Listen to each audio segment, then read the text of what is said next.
இங்க ஹீரோயினி வீட்ல சடங்கெல்லாம் முடிஞ்சதுக்கப்புறம் ஹீரோயினி மாடிக்கு போறா. அங்க போய் பார்த்தா ஹீரோவோட அண்ணன் இறந்து போயிருக்காரு.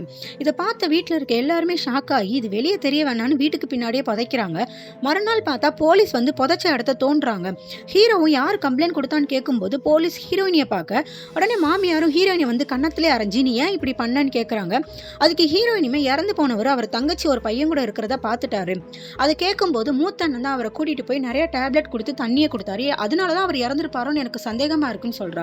உடனே மூத்த அண்ணனும் ஒரு மெடிக்கல் பில்லை காமிச்சு நான் கொடுத்தது வெறும் தூக்க மாத்திரை தான், இதனாலலாம் அவர் இறந்திருக்க மாட்டாருன்னு சொல்றாரு. உடனே வந்த போலீஸ் இவங்க ஃப்ரெண்டுன்றனால அவங்களே அந்த பாடியை புதைச்சு கொடுத்துட்டு போயிடுறாங்க.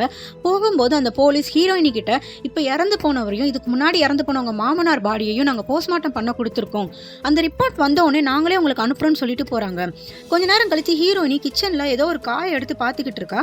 அப்போ வீட்டு வேலைக்காரி வந்து இது விஷக்காயுமா, இதெல்லாம் ஏன் கையில் எடுக்கிறீங்கன்னு சொல்லிட்டு போய் அந்த கையை கழுவி விட்டுட்டு வரா. கொஞ்ச நேரம் கழிச்சு ஏதோ ஒரு கஷாயம் போட்டு ஹீரோயினி குடிச்சிக்கிட்டு இருக்காங்க.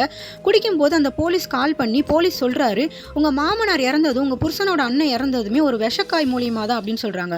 உடனே ஹீரோயினிக்கு பயம் வந்துருது. அந்த டைம்ல ஹீரோயினிக்கு மயக்கமும் வந்துருது. அப்ப ஹீரோயினி அவங்களுக்கு விஷம் கொடுத்துருக்காங்கன்றத புரிஞ்சுக்கிட்டு அங்கேயே மயங்கி விழுந்துடுறாங்க.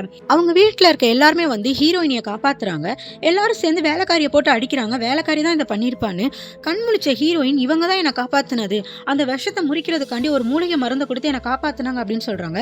அப்பதான் நம்மளுக்கு காட்டுறாங்க இந்த கசாயத்தை ஹீரோயினி போட்டுக்கிட்டு இருக்கும்போது அவங்க மாமியார் தான் வந்து அதில் எதையோ கலந்துட்டு போயிருப்பாங்க. இது தெரிஞ்சுக்கிட்ட ஹீரோயினுமே அவங்க மாமியார் தான் இதை பண்ணாங்க அப்படின்றத கண்டுபிடிச்சிடுறாங்க.